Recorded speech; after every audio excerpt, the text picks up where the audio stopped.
Fala pessoal, eu sou o Vitor e sejam muito bem-vindos ao Hack na Prática, um canal onde a gente vai colocar a mão na massa e explorar o universo dos pentests, invasões de sistemas, segurança de rede e tudo que envolve o hacker ético. Por aqui a gente vai mergulhar a fundo em temas como sites, dispositivos embarcados e roteadores, e pode ter certeza que se envolve tecnologia a gente está dentro. Fechou? Então bora lá?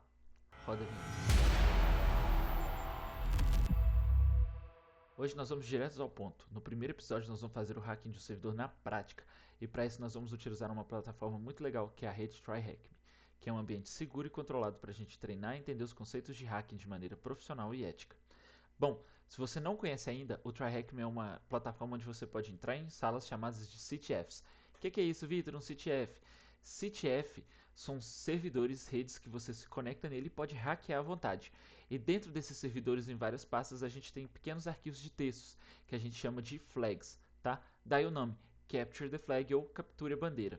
Pessoal, o que é isso? Você vai acessar esse arquivo e depois você vai lá no servidor da TryHackMe e vai digitar o conteúdo de texto daquele arquivo ou daquela flag. E aí você consegue provar para o servidor que você realmente teve acesso àquela página ou àquele arquivo que em teoria estaria oculto ou que você não poderia acessar, tá? Bom, primeira coisa que eu tenho que falar com vocês, pessoal. Se você quer ser um pentester, se você quer ser um hacker ético e você quer transformar disso numa fonte de renda, não vamos sair invadindo coisas sem saber o que está fazendo ou sem ter a autorização, tá, pessoal? Muitas vezes um hacker que não tem tanta experiência, ele pode inclusive derrubar aquele servidor, ou seja, fazer aquele site, aquele sistema parar de funcionar, e isso envolve prejuízo financeiro. Além disso, obviamente, é crime, a gente não pode fazer isso. Então vamos treinar em salas de CTFs ou servidores próprios que você fez ou que você tem autorização para fazer isso, ou vamos fazer em ambientes reais, né, como um pentester profissional, com autorização por escrito de todos os responsáveis daquele sistema. Fechou? Então bora lá, vamos ver como que é o hack na prática? Se inscreve no canal, deixa o like para fortalecer e vamos comigo que a gente está só começando. Bom pessoal, vamos lá, eu já estou com a tela do meu computador aberta aqui. Eu estou utilizando um sistema operacional que chama-se Kali Linux. Para quem não conhece, o Kali Linux ele funciona assim como o Windows ou o macOS para quem está nos dispositivos Apple. E ele é um sistema operacional feito para hackers éticos, tá? Ele é feito para teste de segurança, pen teste. Então ele já vem com várias aplicações aqui, ó, de segurança já instaladas, né, de fábrica. Então isso facilita muito para a gente, facilita muito para o hacker ético. E na prática você vai ver que todo pentester que trabalha com isso profissionalmente, ele vai usar basicamente dois sistemas operacionais. O Kali Linux, que é disparado mais usado, e o outro que é o Red Hat, tá? Bom, você pode instalar o Kali Linux no seu computador no lugar do Windows, tá? Embora eu não recomende fazer isso, geralmente a gente utiliza esses sistemas operacionais no que a gente chama de uma máquina virtual. O que é isso? Uma máquina virtual é um programa que você consegue rodar um sistema operacional dentro dela, tá?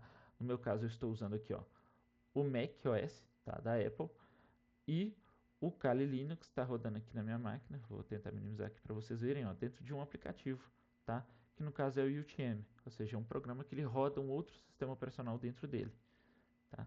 Deixa eu só ajeitar a minha tela aqui, prontinho. Vamos lá. Bom, gente, se vocês entrarem, vocês vão entrar aqui, a primeira coisa que vocês vão fazer. Bom, gente, a primeira coisa que a gente vai fazer então, ó, a gente vai entrar aqui no site da plataforma TryHackMe. Ela é gratuita, você pode fazer o seu cadastro de graça, embora ela tenha alguns planos pagos, tá? Depois que você fizer o seu cadastro, vocês podem vir aqui em Learn, Practice, e vocês vão ver várias salas de CTF, ou seja, vários servidores que você pode ir lá entrar para tentar hackear e treinar as suas habilidades de pentest, tá? Não vamos ficar só nas salas que eu estou mostrando aqui para vocês, vamos tentar quebrar um pouquinho a cabeça para vocês também desenvolverem as suas habilidades e não simplesmente copiar o que eu estou fazendo, tá? Mas vocês vão ver que tem várias salas aqui, a gente poderia escolher qualquer uma e simplesmente dar o start nela aqui assim que ela carregar, tá vendo? Gente, outra coisa que vocês precisam saber, tá? Existem salas gratuitas e salas pagas na plataforma do TryHack. Vocês não têm necessidade nenhuma de usar as pagas, mas se tiver vontade não tem problema nenhum, tá? A gente vai aprender hoje, tá? A gente vai treinar nessa sala aqui que chama-se UA High School. Geralmente essas Captured Flags, essas salas têm uma historinha por trás, alguma coisinha legal para dar um contexto, tá? Embora isso não seja tão importante para a gente. Vocês conseguem ver aqui que eu já completei essa sala, tá? Por quê? Para a gente conseguir dar uma agilizada no vídeo, porque muitas vezes a varredura de portas, de diretórios, ela pode demorar um pouquinho. Então eu já vou dando ali o caminho das pedras para esse vídeo não demorar demais, tá? Mas você que nunca entrou na sala, vai chegar aqui, vai ter uma opção escrita Join Room. Vocês vão clicar para entrar na sala, se juntar a ela. E aí vocês vão ter uma opção aqui embaixo escrito Start Machine. Na hora que a gente dá isso, é literalmente um computador, um servidor que está sendo ligado lá na plataforma da TryHackMe para ele começar a rodar essa sala. Se você não sabe o que é um servidor, se você não entende ainda como funciona essa questão de IPs, de rede, deixa nos comentários que eu tento fazer um vídeo só disso explicando, tá? Não dá para eu falar e explicar tudo aqui num vídeo só porque ele ficaria gigantesco. Vocês podem ver que a nossa sala aqui, esse servidor já iniciou. E agora a gente está só esperando para receber o endereço de IP desse servidor para a gente poder se conectar nele. Outra coisa, pessoal, quando vocês entrarem lá no TryHackMe a primeira vez, ele vai te dar um arquivo de configuração de VPN para vocês baixarem, tá? O que é isso? O arquivo de configuração de VPN, para quem não sabe, né, basicamente a VPN ela cria um túnel entre a sua máquina e um servidor em algum lugar, ou entre uma máquina e outra, tá? Isso é muito usado hoje em dia pelo pessoal para evadir divisas, né? Nos sistemas, por exemplo, da Netflix e Amazon Prime, que costumam delimitar o conteúdo por regiões. Então, às vezes, aquele conteúdo ele é licenciado para ser transmitido pela Netflix nos Estados Unidos, mas não no Brasil. Então, como que você faz para conseguir ver esse conteúdo? Você utiliza uma VPN, que geralmente é um serviço pago, tá? E aí cria-se um túnel privado entre a sua máquina, o servidor dessa empresa que está fornecendo esse serviço lá nos Estados Unidos, e aí esse servidor que vai se conectar na Netflix, por exemplo. E aí o sistema da Netflix acha que você é um usuário dos Estados Unidos e não do Brasil, tá? É para isso que a VPN funciona. Além disso, a função que ela realmente foi criada para fazer é de fazer uma conexão direta com outro ponto no mundo, que é o nosso caso, tá? Os servidores da TryHackMe, essas salas, elas não estão disponíveis para WAN ou para a rede de internet geral. Ele está disponível apenas dentro da rede interna deles. Então a gente se conecta via VPN à rede interna deles para que o servidor ache que a gente é uma pessoa que está lá dentro da rede e aí de lá a gente consegue se conectar no servidor. Beleza? Vitor, o que eu vou fazer com esse arquivo agora de VPN? É muito simples. Primeira coisa, gente, falando-se em mundo de pentest, de Linux em geral, a gente não utiliza muito a interface gráfica aqui de ficar abrindo arquivo. Não, a gente vai usar esse carinha aqui, né, que é muito famoso aí nos filmes de hacker e tudo mais, que é o terminal. Mas não precisa assustar, o terminal não tem nada demais. Ele só tem alguns comandinhos que a gente com o tempo vai gravando que vão facilitar a nossa vida. E vocês vão ver que tudo que a gente faz aqui não teria como fazer pela interface gráfica, ou seria muito lento, tá? Vitor, abriu meu terminal, tem lá o botãozinho, o que que eu faço com isso? O que que quer dizer esse monte de letrinha numa tela preta? Fique tranquilo que eu vou mostrar para vocês, tá? Aqui em cima, pessoal, a gente tem o seu nome, que é o nome de usuário que você cadastrou lá na hora que você fez a instalação do seu sistema, tá? Ou seja, na hora que você instalou o Kali lá, ele vai te perguntar um nome de usuário e uma senha, tá? E isso aqui é só a indicação do sistema operacional mesmo. Vocês podem ver que a gente tem aqui um cifrão e um espacinho mostrando que ele está pronto para receber comandos, tá vendo? Então, se você colocar qualquer coisa aqui, ele vai dar, obviamente, que esse comando não existe. Eu vou dar aqui o primeiro comando que vocês vão aprender, que é o clear, que ele simplesmente limpa, tá? Tudo em programação, em pentest, acontece em inglês, infelizmente. Então, ter um domínio básico do inglês vai te ajudar muito nesse caminho. Vamos lá. O primeiro conceito que vocês vão aprender hoje de terminal é o de superusuário ou root, tá? O que é isso? O sudo ou o root é o usuário administrador, é quem tem poder de fazer qualquer modificação, qualquer coisa no sistema. Então, por padrão, o terminal ele não vai abrir como root, tá? Ele vai abrir como usuário normal. Então, a gente digitando sudo-s, a gente transforma o nosso terminal em um terminal de superusuário. Você fez isso, ele vai te pedir a senha que você utilizou na hora de instalação do sistema e ele vai mudar. Se vocês perceberem agora, ao invés de falar o meu nome de usuário, ele aparece aqui root, ou seja, é o superusuário, é quem tem o poder de fazer tudo naquela máquina. Por que que ele não vem com o root para o padrão? Porque o root consegue modificar qualquer coisa. Então, a pessoa que não tem tanto conhecimento, ela pode às vezes apagar um arquivo importante do sistema, mudar uma configuração e quebrar a máquina, fazer o sistema parar de funcionar, tá? Vou dar aqui um limpar de novo e agora a gente está como super usuário na máquina. O segundo comando que vocês vão aprender é o ls, tá? O que que o ls fala? Ele vai te mostrar tudo que tem de conteúdo naquela página que a gente está. Se vocês verem aqui, tem um desktop, documents, downloads, invoke, tá? São as pastas que eu tenho aqui no meu sistema. Então, eu vou mudar para a pasta de downloads, que é onde está baixado o meu arquivo de configuração do OpenVPN. E como que eu faço isso? CD, que significa Change Directory. Então, eu vou dar um CD para a pasta downloads. Feito isso, ele já mudou aqui ó, o caminho em cima, ele está me falando que eu estou na pasta downloads agora. Eu vou dar um ls de novo, vocês vão ver todos os arquivos que eu tenho baixados aqui. E aqui está o arquivo de configuração da minha VPN. Bom pessoal, fiz uma pausa para beber uma água. Eu estou dentro da minha pasta de downloads e se vocês olharem, ó, tem um arquivo aqui com o meu nome de usuário lá da rede TryHackMe com a extensão .ovpn. O que significa esse .ovpn? É uma extensão de um programa que chama-se OpenVPN, tá? E esse programa já vem instalado por padrão no Kali Linux. E o que ele faz? Ele simplesmente é o programa que gera essa conexão de OpenVPN, tá? E esse arquivo aqui, eu posso até olhar o que tem no conteúdo dele. Vocês vão ver que ele tem aqui várias configurações, tá vendo? Do arquivo de VPN. Ou seja, ele está falando, esse arquivo fala para o OpenVPN o que a gente vai fazer, para que servidor que a gente vai conectar, qual que é o range de IP que a gente vai usar e tudo mais. Então, eu vou dar aqui um OpenVPN, ou seja, eu vou falar para o programa OpenVPN iniciar, e aí eu vou dar aqui o arquivo de configuração da VPN. Se eu fizer isso, vocês vão ver que vão começar a aparecer um monte de coisa aqui, tá? Isso são só informações que o programa está te dando, falando que ele está conectando, o que ele está fazendo, não precisa assustar. E aí aqui em cima vocês vão ver que apareceu agora ó, um endereço de IP diferente da minha máquina, ou seja, esse é o endereço de IP que agora eu passo a ter dentro da rede da TryHackMe, tá? Feito isso, é extremamente importante. Vocês não podem pular essa etapa, porque se vocês não conectarem na VPN, vocês não vão acessar o servidor da TryHackMe, tá?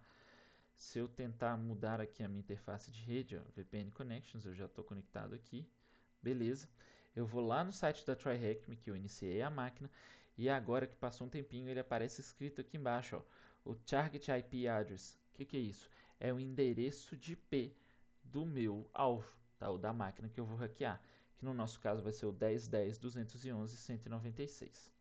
Fechou? O que a gente vai fazer? Primeira coisa, nós vamos criar um arquivo aqui, eu vou abrir o aba do terminal, tá?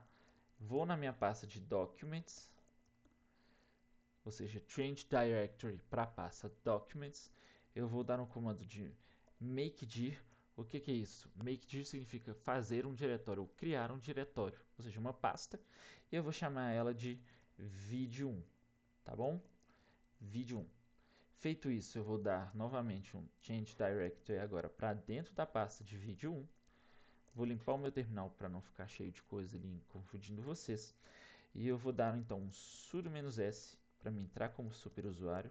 Vou digitar a minha senha que eu digitei errado. Ele vai dar erro. Agora eu vou tentar digitar ela certa. Eu já entrei como sudo, como superusuário. Vou limpar a minha tela. Vou utilizar um Nano, que o Nano nada mais é que um editor de vídeo. E aí no Nano eu vou criar um arquivo de texto, nada mais que isso, e vou chamar ele de info. Ou seja, nesse arquivo de texto eu vou salvar todas as informações que eu for encontrando sobre aquela máquina para ficar mais fácil de eu me encontrar, de eu procurar um arquivo, achar um arquivo, para eu poder ter as informações que eu for descobrindo daquele servidor ao longo do nosso pentest, beleza? Então tá aqui o nosso endereço de IP, o 10.10.211.196. Tá? De uma forma muito básica, o que é o endereço de IP? Ele é como se fosse a digital de um computador. Então eu consigo achar aquele computador pelo endereço de IP. Então é o 10.10.211.196. Eu vou copiar isso aqui, vou colar isso aqui e eu vou colocar aqui a informação de IP address, ou seja, o endereço de IP. Tá? Isso aqui é só um documento de texto, gente, não tem nada de especial não. Tá? Vou apertar Ctrl X, ele vai me perguntar se eu quero salvar, eu vou apertar o Y e dar um Enter. Pronto. Se eu ler o arquivo agora, ele vai me falar o que está escrito nele lá, tá? O cat é um programinha que também vem instalado no Linux, que ele simplesmente lê o que está escrito no arquivo de texto e imprime para você ali, tá? Imprimir significa mostrar, beleza? Vou limpar de novo a minha tela. A primeira coisa que eu vou fazer é o que a gente chama de pingar a máquina, tá? Vou copiar aqui o endereço de IP de novo. O que é isso? Quando a gente faz um ping, a gente está mandando como se fosse um sinalzinho para o servidor e ver se ele responde. Se ele responder, beleza, eu já consigo me comunicar com ele, conversar com ele e enviar meus comandos. Fechou? Vou dar um Enter aqui. Vocês podem ver que ele está respondendo, né? Está chegando aqui a resposta do servidor. Gente, se vocês, de novo, não entendem como funciona essa questão de redes, o que são os protocolos TCP, IP e CMP, pode deixar nos comentários que eu faço um vídeo explicando certinho isso para vocês. Beleza? Bom, vamos lá. Eu estava rodando aqui o ping, vocês viram que eu pausei, ou eu cancelei a execução do ping. Como que a gente faz isso? Qualquer programa que estiver rodando na nossa máquina e a gente quiser parar a execução ou cancelar, basta a gente apertar Ctrl mais C, tá? Detalhe, se você estiver utilizando um Mac, é o mesmo Ctrl, tá? Não é a tecla Command, é o Ctrl mesmo. Vou limpar aqui a minha tela, já sei que a gente consegue conversar, comunicar com aquele servidor. A primeira coisa que eu vou fazer agora é o que a gente chama de enumeração de portas, tá? O que é isso? Quando a gente tem um servidor, tudo que ele se comunica, ou seja, todo dado que ele envia ou recebe, vai passar por uma porta, tá? Daí o nome porta, porque as coisas passam por dentro dela. Geralmente, todo site ele roda na porta 80 ou na porta 443, tá? 80 é uma porta de comunicação TCP, se você não sabe o que é isso, coloca nos comentários. É uma porta de comunicação TCP que roda em cima dela o HTTP, tá? Então toda vez que você vai lá num site e digita http qualquer coisa globo.com, você está comunicando com aquele servidor na porta 80, tá? E geralmente quando tem um HTTPS é o porta 443, ou seja, é a conexão encriptada, tá? É aquela conexão do cadeadinho lá, a SSL, beleza? Bom, muitos servidores, muitos sites, eles te forçam a comunicar pela porta 443. Então você digita lá HTTP e o endereço ele faz o redirect sozinho para outra porta, que seria o S, ou a porta 443. Primeira coisa, pessoal, que vocês têm que entender de porta. Existem as portas padrões, tá? Que são as portas que geralmente os programas usam. Mas isso não significa necessariamente que aquele programa vai usar aquela porta. O programador, a pessoa que está configurando a rede na hora lá, ele pode mudar isso se ele quiser. O que a gente vai fazer então? A gente vai utilizar um programinha maravilhoso que chama-se Nmap ou Network Mapper, tá? Para conectar naquele servidor e tentar descobrir quais são as portas que estão abertas, ou seja, quais portas aquele servidor está fornecendo para a rede geral, tá? Então eu vou dar aqui um Nmap e aí vocês vão ver que todo programa ele recebe vários parâmetros, "-s", "-v", "-o", "-h". O que são esses parâmetros? Eles são vários parâmetros, várias configurações que você vai passar para o programa para que ele possa executar. Então, se eu der aqui um Nmap, que é um programa que faz mapeamento de rede, ele tem inúmeras funções, eu posso fazer um vídeo só sobre Nmap, mas já aviso, existem livros sobre esse programa, então ele é muito grande, muito complexo, mas é muito bom, tá? Se a gente dá aqui um "-h", ele vai dar todos os programas que ele recebe, tá vendo? Então, ó, a gente tem aqui Host Discovery, tá? O que é isso? Se ele vai descobrir o que é aquele host. A gente tem Verbose, que é para ele falar para a gente o que ele está fazendo ao longo do escaneamento. Tipos de scan, que são de novo, isso volta para a questão de redes, mas se ele vai fazer um TCP em scan completo, que ele vai fazer o three-way handshake, se ele vai fazer um SYN scan ou half scan, então são várias coisas, tá? Via de regra eu tento usar sempre o SYN scan porque ele não gera tanto barulho, ou seja, ele não gera tanta conexão, tanto processamento do lado do servidor para evitar de chamar a atenção lá de um firewall, de um IPS, de um IDS, fechou? Vou limpar aqui então o meu terminal ou meu console de novo, só um segundo.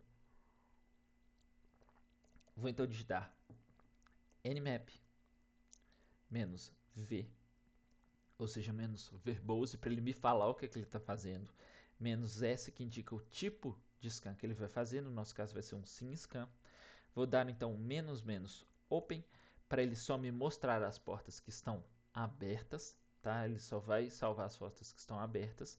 Vou colocar o endereço de IP do meu servidor, que é o 10.10.211.196, então 10.10.10.211.196. Vou dar um "-sv" para ele fazer uma coisa que a gente chama de banner grabbing, ou seja, para ele tentar pegar a versão daquele software que está rodando naquela porta. Nem sempre isso funciona, mas a gente vai tentar. Vou dar um "-o", ou seja, um "-output", ou seja, ele vai salvar tudo que ele está fazendo ali em um arquivo. Eu vou colocar um "g", que significa um output grabbable, que depois eu vou explicar para vocês. E o nome do arquivo que eu vou chamar de scan server, tá? Vou dar um enter, ele já começou a rodar, ele já achou aqui duas portas, mas eu vou mostrar para vocês o que é que ele está fazendo depois. Ele está rodando um pouquinho ainda, ele está fazendo a coleta de dados, tentando pegar os dados do servidor e agora ele já acabou, tá? Aqui foi muito rápido, mas tem scans que podem demorar às vezes 20 minutos, 30 minutos, 1 hora, 2 horas. Depende do quanto de complexidade você vai adicionando nas configurações lá, beleza? Vou limpar o meu terminal e vou pegar o arquivo scan server, né? Aqui, ó, ele me deu todos os dados que estão aqui, tá? Se eu posso dar um grep por exemplo, 80 no arquivo scan server. O que eu estou fazendo aqui, gente? Grep é como se fosse um filtro, tá? Então, quando eu digito grep entre aspas 80, ele vai puxar todas as linhas que tem escrito 80 no arquivo que eu coloquei aqui, que é no caso o scan server. Ele me deu aqui tudo também, tá? Como a gente pode ver aqui, ó, ele tem duas portas abertas, tá? Deixa eu limpar meu terminal aqui porque ficou uma bagunça. Mas ele deu duas portas abertas. A porta, eu vou até rodar o comando de novo aqui para ficar mais fácil de vocês verem, porque aqui é rapidinho, não tem problema. Mas ele me deu, ó, Discovered Open Port, ou seja, ele descobriu uma porta aberta, que seria a porta 22 TCP, no endereço de IP, que é esse aqui. E ele descobriu uma outra porta, que é a porta 80, ou seja, tem um site provavelmente rodando nesse sistema, que está rodando na porta TCP 80, tá? Aqui embaixo, ó, se vocês olharem, eu coloquei o comando para ele tentar fazer o banner grabbing, ou seja, para ele tentar pegar as informações daquele servidor. Então, ele conseguiu fazer o banner grabbing aqui, ó. Então a gente coloca aqui que ele tem na porta 22 TCP aberta, um serviço de SSH, que significa Secure Shell, tá? E ele está rodando nessa porta o programa OpenSSH na versão 8.2, tá? E é um programa Ubuntu, ou seja, o servidor lá do outro lado está rodando o sistema operacional Ubuntu, tá? E aqui a gente tem na porta 80 TCP um serviço HTTP, ou seja, realmente é um site, tá? Rodando o Apache. O Apache é um programa de servidor que ele simplesmente fornece o site, tá? Tem inúmeros. Um muito utilizado é o Apache. Quem trabalha com programação PHP com certeza já ouviu falar dele. Beleza, gente. O que eu vou fazer então? Ó? Eu vou copiar essas informações que eu tenho aqui. Copy Selection. Vou dar um nano info, nosso arquivo lá que a gente gerou de texto. E vou colocar aqui embaixo dele, ó, o que a gente encontrou. Então eu vou dar um paste clipboard aqui, só para a gente saber quais são as portas para ficar mais fácil para a gente, até para eu explicar para vocês depois. Então a gente vai ver aqui o Open Ports, a gente tem a SSH e a HTTP, tá? Como eu expliquei para vocês, gente, a conexão 80, ou seja, o serviço HTTP, ele é um site, tá? Nada mais que isso. E o que é esse SSH? O que é essa porta 22 aberta aí? O SSH, o Secure Shell, nada mais é que um terminal igual esse aqui que eu estou usando para controlar minha máquina, que funciona à distância. Então, eu vou salvar o meu arquivo aqui para vocês verem. Vou limpar a minha tela. E eu vou tentar dar lá um SSH, tá? Vou colocar um usuário qualquer, porque eu não sei quem é o usuário naquela máquina. Então, vou colocar o root, que eu sei que provavelmente ele existe. Um at, né, um @at, que significa no. E aí eu vou colocar o endereço de IP, que é o 10.10.211.196. Então, .211.196. Deixa eu confirmar se é isso mesmo. Isso. E aí, ó, eu vou tentar fazer essa conexão.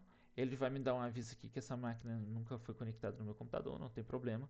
Ele vai me pedir o usuário root, a senha do usuário root, que eu não tenho, obviamente. Então eu vou tentar colocar qualquer coisa aqui. Ele vai dar um erro porque a senha está errada. Então a gente sabe que existe uma forma de conectar, né, de comunicar com aquele servidor à distância. Beleza? Se a gente olhar aqui o nosso arquivo, vamos ver o que mais tem nele. Cat info. Né? A gente tem as duas portas aqui e a gente tem as versões do programa, tá? Você, quando está configurando um servidor, você tem a opção de colocar a versão ou não, tá, gente? Via de regra, essa disponibilidade de versões a gente considera uma vulnerabilidade, tá? De baixa a média, mas é uma vulnerabilidade. Por que é uma vulnerabilidade, Vitor? Porque existe uma coisa que a gente chama de vulnerabilidades conhecidas. Ou seja, os hackers do mundo afora vão procurando vulnerabilidades nos softwares e aí eles vão encontrando e vão reportando essas vulnerabilidades. Então, facilita para quem está tentando hackear um sistema, para quem está tentando fazer uma invasão, saber qual é a versão exata do software. Porque é muito mais fácil para mim procurar uma vulnerabilidade que exista naquele software digitando aqui a versão dela do que tentando descobrir, né? Então, se eu vim aqui no ExploitDB, que nada mais é que um site que tem vários exploits conhecidos e digitar Apache, vocês vão ver ó, que ele vai me dar um monte de vulnerabilidades do Apache. Ó. Por exemplo, do Apache 2.4, que inclusive que é o que aquele servidor está rodando. Tá? Essa aqui é uma vulnerabilidade de buffer overflow, que a gente vai ter um vídeo falando só sobre buffer overflow. Mas a gente já viu aqui ó, que tem uma vulnerabilidade nesse software que eles estão rodando, né? Que é de buffer overflow e que eu posso tentar invadir aquele servidor usando essa vulnerabilidade. Então, para quem vai trabalhar do lado defensivo de redes, vocês tentem, né, sempre que possível, esconder a versão do software. Não deixe isso aqui aberto para o público geral, porque facilita muito o lado do pentester. Tá? Bom, vamos começar então, galera. Vamos logo para a prática. Vamos hackear, que eu sei que é isso que vocês querem ver. Vamos lá então, ó. O endereço de IP do nosso servidor, que é o 211.196. Então eu vou colocar aqui 10.10.211.196 e ele vai abrir o site. Olha que beleza, facinho, né? Ou seja, a gente está aqui nada mais do que se conectando à porta 80 daquele servidor e ele está retornando para a gente o site, tá? O que a gente vai fazer? Primeira coisa que eu gosto de fazer é dar uma navegada na página para ver o que está acontecendo, o que tem em cada página, tá? Aqui, a historinha dessa sala que a gente tem é como se fosse uma escolinha de super-heróis, então vai ter coisas desse gênero, a gente já espera isso. E a gente vem na página de missions aqui, né? E a gente tem um formulário de contato. Formulário de contato é uma coisa legal, porque existem várias vulnerabilidades que a gente utiliza através de formulários, seja ele de login por e-mail, seja ele de contato, e para isso a gente usa várias vulnerabilidades, né? Algumas muito conhecidas são a SQL Injection, que vai ter um vídeo só sobre a SQL Injection. A gente pode ter o RCE, que é a famosa Remote Code Execution, ou seja, você manipulando o que você está digitando no formulário de contato ou de login, fazer o servidor rodar um código lá do outro lado, lá longe. Isso é muito útil. Então, a gente já sabe que pode ter uma possível vulnerabilidade aqui nesse formulário.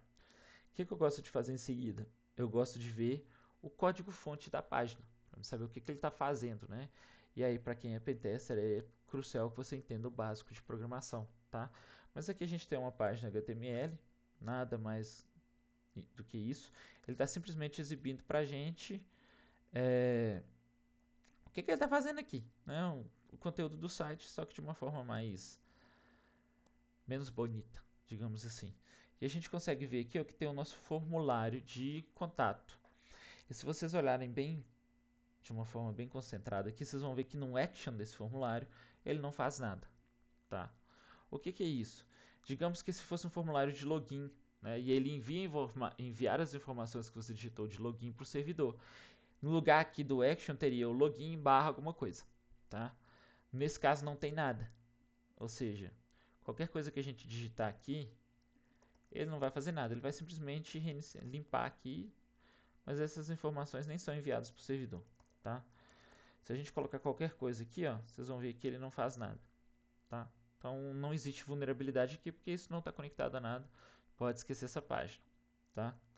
Como que eu sei que ele não faz nada? Porque não tem uma ação aqui, ó. Tá só um hashtag aqui, ou seja, um placeholder. Não faz nada, tá? Bom, a próxima coisa que eu costumo fazer quando eu estou analisando um site é dar um barra e colocar um robots.txt. Que é isso, Vitor? Bom, gente, tudo que um site tem, ele está disponível para a rede, concordam? Então, os buscadores, com os famosos Google, Bing, DuckDuckGo, eles vão procurar as páginas, eles ficam literalmente rodando a internet inteira procurando arquivo. E às vezes tem páginas no seu site que você não quer que aquele programa indexe, ou seja, que o Google encontre. O que a gente faz? A gente pega no nosso site, coloca um arquivo robots.txt, ou seja, para os robôs, para eles saberem o que ele pode ou não analisar. Vamos ver aqui, nesse caso não existe um robots, mas se a gente vir em qualquer site, por exemplo, globo.com robots.txt, você vai ver que ele tem aqui um arquivo falando para os buscadores, né? User Agent, ele fala aqui o que ele pode, o que ele não pode encontrar, tá? Então, ó, isso aqui são coisas que não é para ele encontrar, beleza? Ou coisas que é para ele encontrar.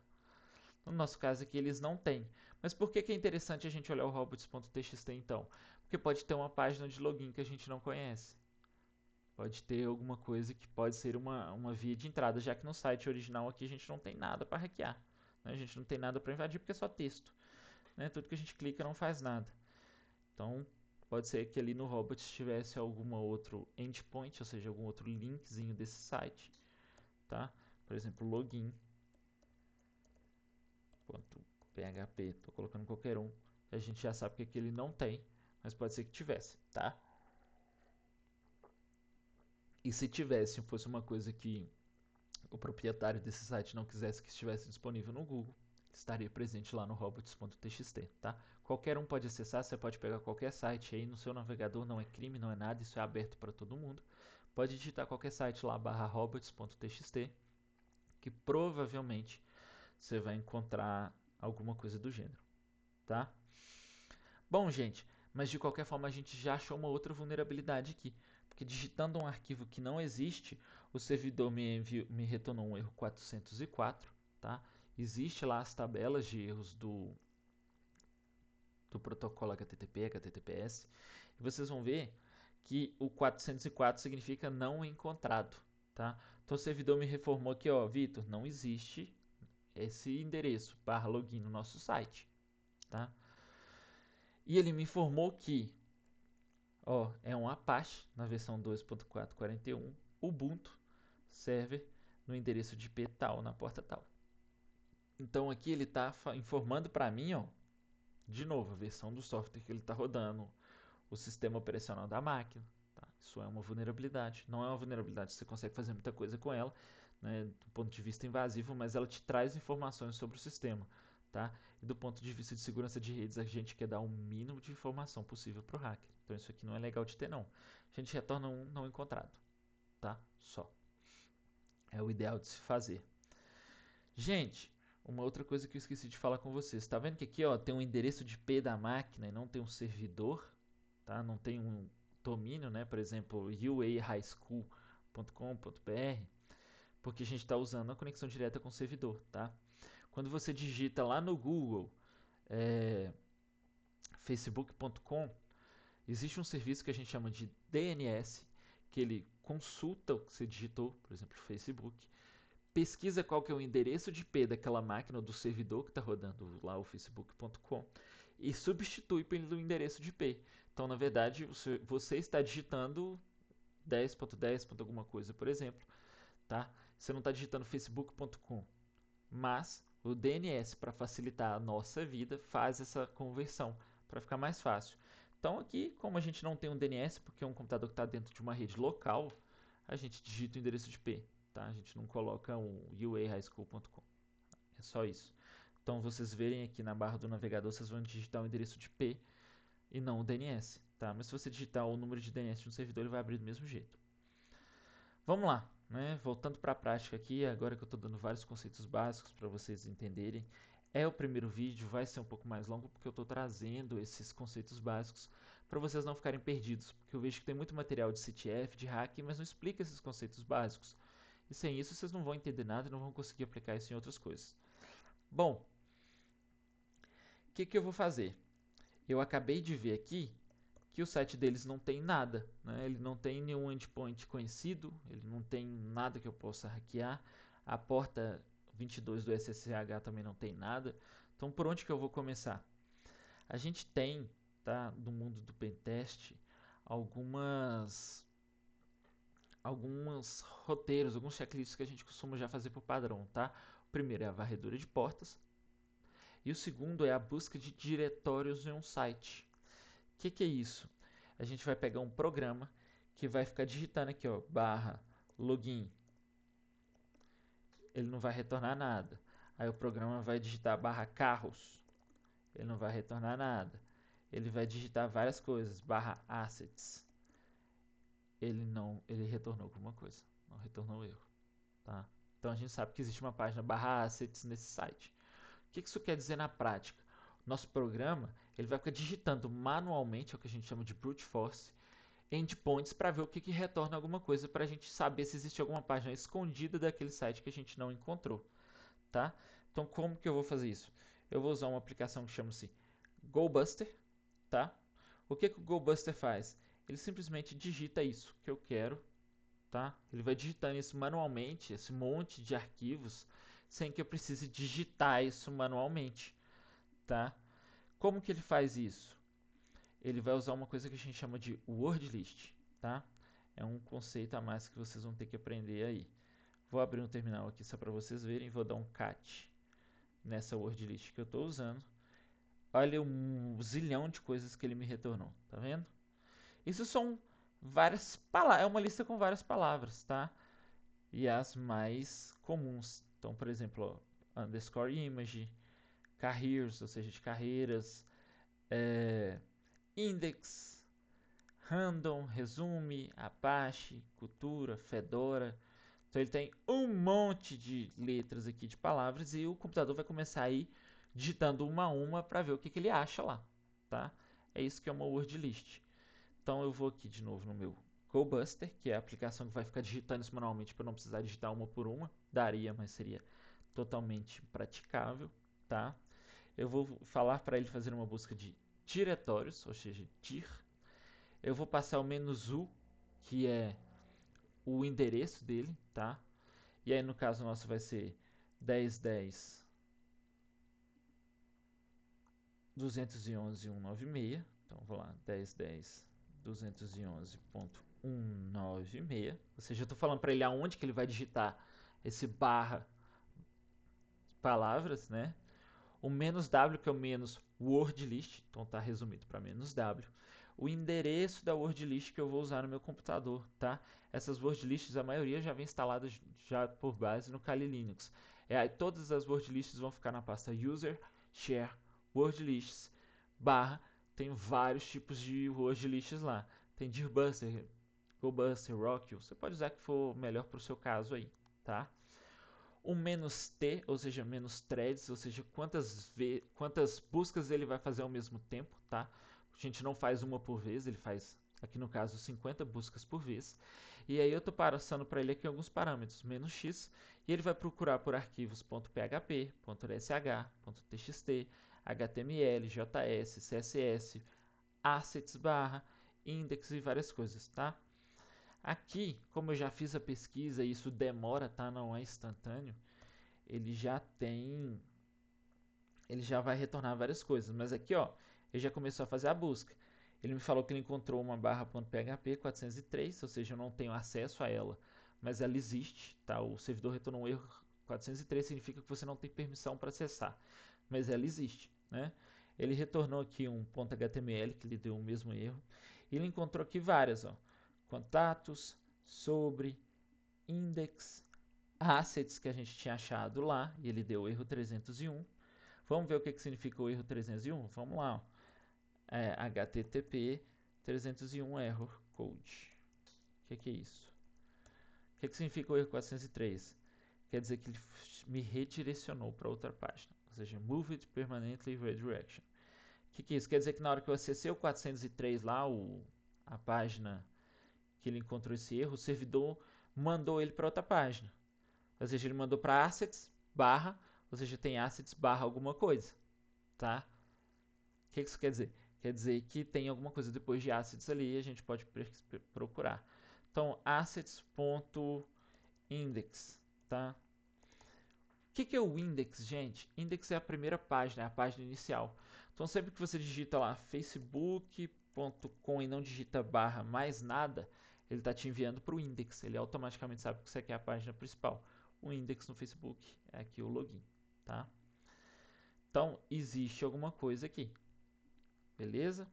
Essa pesquisa aqui, gente, ela demora muito, tá? Eu não vou fazê-la toda, eu vou dar um Ctrl C aqui para esse vídeo não ficar gigantesco. Mas ele vai me retornar no final, eu já fiz essa pesquisa, que existe o diretório /index.php e que esse diretório index recebe um comando, tá? O que isso quer dizer? Quer dizer que quando você acessa essa página index.php e envia um comando, ele te retorna alguma coisa, tá? Então, cabe a gente descobrir o que é que ele está retornando, o que ele está fazendo. Aqui que a coisa, o porco torce o rabo um pouquinho, tá, gente? CTFs, eles têm que ter uma forma de entrar, né? Não existe uma CTF 100% perfeita, porque não tem como fazer o, o challenge lá, né? Cumprir o desafio. E aí vocês vão ver coisas que na prática isso não acontece, tá? Por exemplo, esse command equals aqui.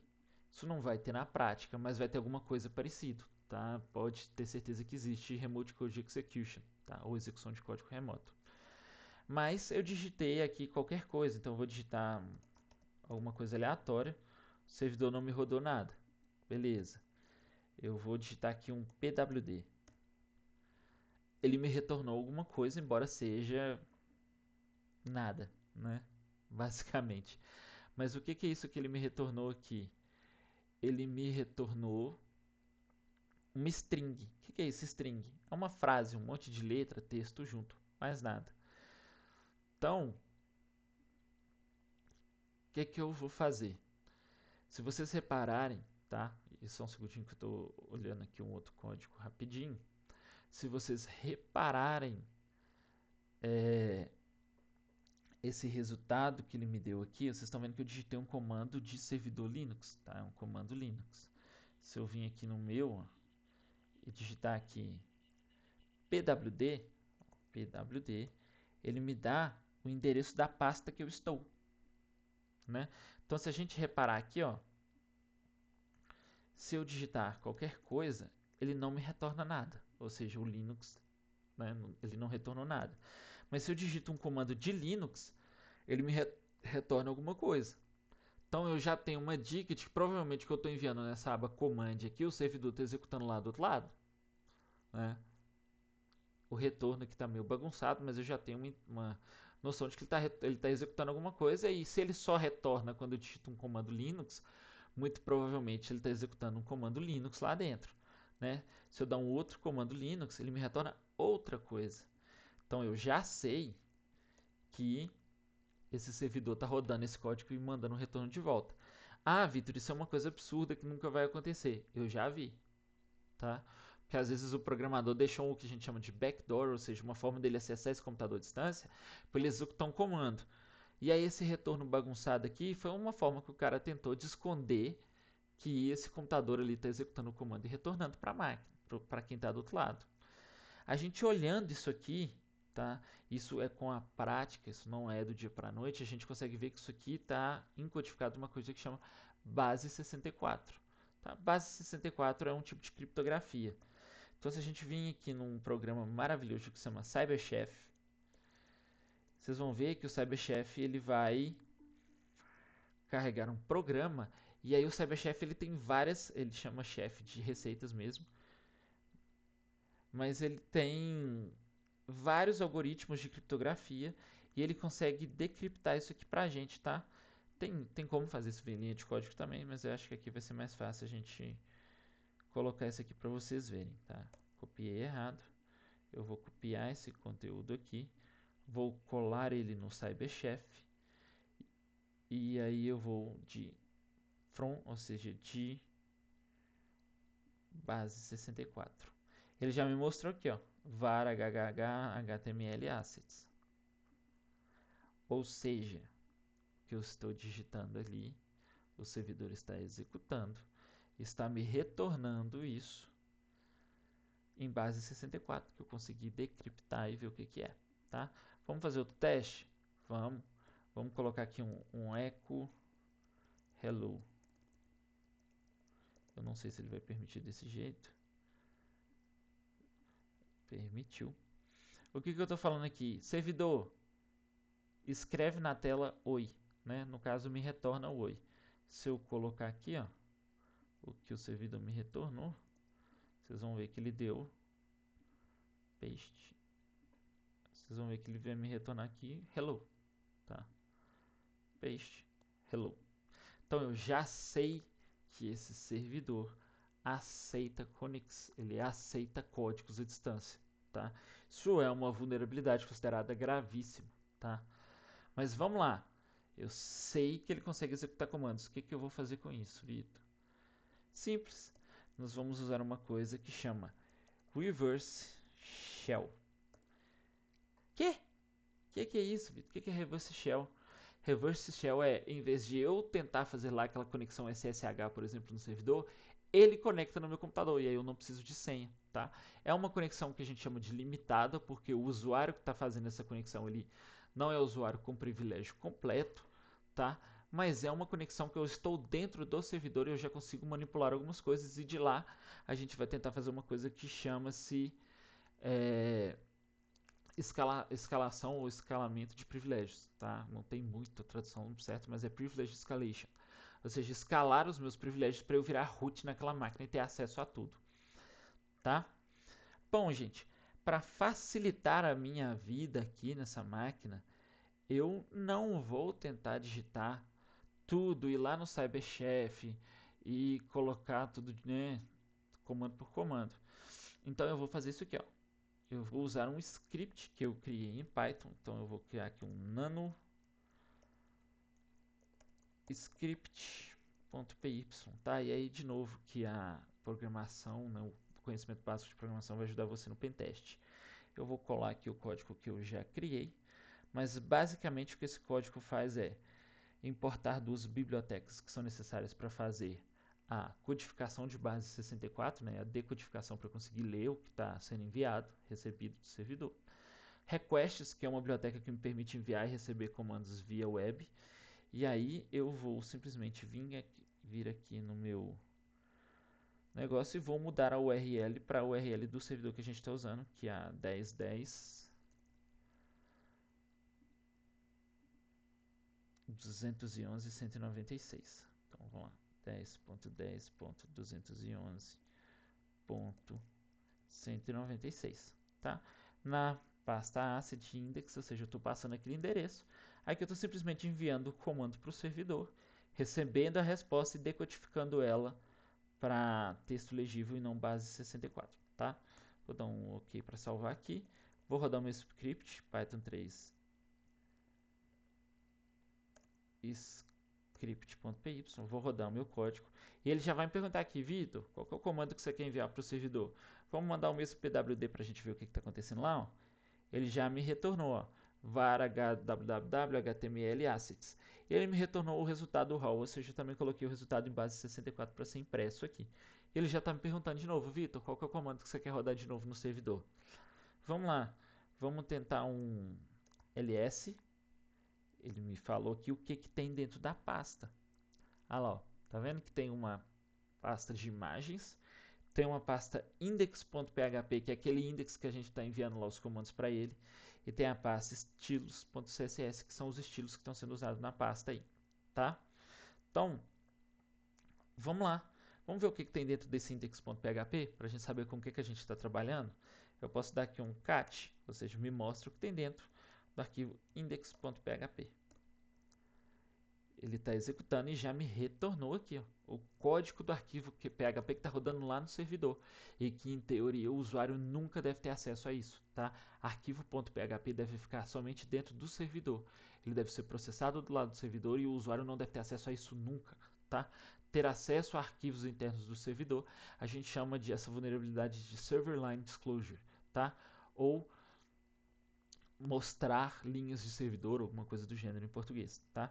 Mas se a gente vê aqui o arquivo em PHP, isso aqui tem um identificador de que é um código PHP, a gente tem o value, tá? É uma variável que ele está criando em branco. Se você não sabe o que é variável, se vocês não têm um conhecimento baixo de programação, coloque embaixo que a gente faz um cursinho de programação básica para vocês entenderem o que é isso. Ele inicia a sessão, nada demais, mas é aqui, ó, a gente tem que ele recebe o valor do parâmetro comando, que é o que a gente digitou lá, comando é igual a tal coisa, e ele simplesmente executa esse comando no shell da máquina, tá? Fazer isso aqui num ambiente de produção é loucura, né? Porque você está literalmente permitindo que o usuário execute comandos dentro do seu servidor. Ó que maluquice, né? A gente não deve fazer isso aqui nunca, nunca, nunca, tá? Mas aqui eles fizeram, de novo, é uma sala de try hack, então eu entendo porque foi feito. E aí simplesmente ele está retornando o que o servidor lá deu de retorno daquele comando, ele está retornando encodificando em base 64 e não faz mais nada, tá? É simplesmente isso que o nosso servidor está fazendo. Eu vou limpar o meu terminal aqui só para ficar limpinho. Então, gente, o que eu vou fazer? Agora que eu sei que aquele servidor consegue executar códigos, o que eu vou fazer é forçar aquele servidor para conectar na minha máquina. E aí eu não vou precisar de um usuário para começar a mexer dentro dele. Como que eu vou fazer isso? Existe um site maravilhoso que chama-se Reverse Shell Generator. O que ele faz? Ele cria o código para você de reverse shell, tá? Ele já pegou aqui sozinho o meu endereço de IP, ou seja, o endereço de IP da minha máquina, não é do servidor mais, tá? Vocês veem aqui, ó, é o endereço de IP que a VPN atribuiu para mim, e ele está pegando uma porta. Geralmente a gente usa a porta 4444 para fazer conexão reversa de shell. Lembrando que conexão em portas muito altas, assim, em ambiente de produção, tá? Em servidores mesmo, o firewall costuma já bloquear de cara. Então a gente no pentest em vida real a gente usa uma porta menor, tá? Não usa 4444 não, porque provavelmente o firewall vai dar pau. Mas vamos lá, ó. Aqui eu tenho vários tipos de códigos que podem ser usados para gerar essa conexão shell. Eu vou simplesmente usar aqui, ó, o Python, que é uma linguagem de programação que eu tenho mais costume. E aqui, ó, ele já escreveu para mim o comando que ele vai executar em Python lá no servidor para rodar na máquina e fazer essa conexão. Por que é importante, gente, ter vários desses tipos de conexão aqui, tá? De linguagem de programação? Porque às vezes a máquina que você está usando, ela não tem o Python instalado. Às vezes é o bash, né? Às vezes lá no servidor eles bloquearam usar o bash, ou seja, esse terminal que a gente tem aqui, o bin bash, de executar conexão reversa. Então a gente precisa tentar usar várias formas para ver qual que aquele servidor vai deixar, tá? Aqui eu já sei que é Python, então eu vou copiar esse código em Python que o Reverse Shell Generator gerou para mim. Eu vou vir aqui no meu computador, eu vou executar o meu código de novo, o meu script, tá? Mas antes eu vou fazer outra coisa. Eu vou abrir uma nova aba do terminal. E aqui agora, gente, eu vou usar um programinha maravilhoso que chama-se Netcat. O Netcat é um utilitário de rede que ele tem várias funções. E uma delas é ficar esperando por uma conexão, tá? Então eu vou executar o Netcat, vou usar o parâmetro LNVP para ele dar o listening da conexão e vou falar qual porta que ele vai ficar escutando. Como a gente colocou lá no nosso código que o servidor vai tentar se conectar na porta 4444, eu vou dar um OK aqui. E agora o meu Netcat, ó, vocês podem ver que ele está rodando. Aqui eu vou diminuir só para vocês verem em duas telas. Mas o Netcat está rodando esperando alguém conectar naquela porta. Ó. Ele está aqui basicamente, ó, estou esperando alguém conectar aqui. Beleza. Está aqui conectado. Então agora eu vou rodar o meu script. Ele vai me perguntar qual que é o comando que eu quero executar. E eu vou colar aquele código lá que o Reverse Shell Generator gerou para mim. Ó. paste clipboard é um código grande, não tem problema, esse é até pequeno. Eu vou dar um enter, o servidor vai começar a executar. Ele não vai responder, tá? Porque enquanto a conexão estiver ativa, o servidor não responde. Mas se a gente olhar aqui, ó, conectou e o endereço de servidor, tá? Então, ó, conectou no meu endereço de IP, veio uma conexão da máquina, ou seja, do servidor. Ou seja, estamos dentro do servidor e agora a gente tem acesso a tudo. Tudo não, mas a gente tem acesso ao servidor e a gente vai chegar lá a ter acesso a tudo, tá? Aqui agora, eu já posso fechar esse script aqui, não preciso mais dele. E eu já estou dentro do servidor. Como que eu sei que eu estou dentro do servidor? Se eu digitar aqui um pwd, ó, ele vai me falar que eu estou dentro da pasta var, www, html, assets. Ou seja, eu estou rodando como se eu fosse o Apache dentro daquela máquina, basicamente, tá?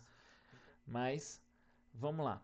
Na segunda parte desse vídeo, pessoal, a gente vai então tentar fazer o escalonamento de privilégios desse servidor, tá? A gente vai tentar pegar o root, a gente vai tentar modificar, a gente vai fazer os desafiozinhos lá para pegar as flags também de curiosidade, tá? Então nesse primeiro vídeo eu queria mostrar para vocês que é possível invadir sistemas, invadir servidores, uma plataforma para vocês fazerem isso de uma forma desafiadora e segura, tá? E para vocês começarem a entender os princípios básicos de pentest, de programação. Então nesse primeiro vídeo eu vou mostrar para vocês isso, né? Eu já mostrei como que a gente faz, como que eu fiz tudo, mas eu não vou me aprofundar muito ainda nessa interação com o servidor. Isso eu vou deixar para a segunda parte do vídeo, que vai sair junto com essa. Então vocês já vão ter as duas juntas, beleza? De novo, se inscreve no canal para vocês terem mais esse tipo de conteúdo. Dá um trabalho desgramado para fazer, tá? Tem que ficar procurando código por código. Beleza, vou deixar assim. Então, pessoal, espero vocês na segunda parte desse vídeo. Se inscreve no canal, segue, dá um trabalho gigantesco fazer esse tipo de vídeo, tá? Uma pessoa que assistir e gostar, eu já estou satisfeito, não estou aqui procurando milhões de inscritos, tá? Mas vão lá, comenta, falam o que vocês querem ver para eu saber o que eu vou fazer, né? Dá um trabalhão fazer um tipo de vídeo desse, porque embora que pareça rápido as coisas, eu tenho que pesquisar, eu tenho que ir lá na sala, achar a vulnerabilidade, fazer, escrever o roteiro, colocar tudo, relatório, para poder apresentar esse vídeo para vocês. Então, pô, dá aquela moral, se inscreve no canal, dá o like lá, para ajudar e para incentivar eu a continuar fazendo esse negócio que dá um trabalho gigante. Fechou?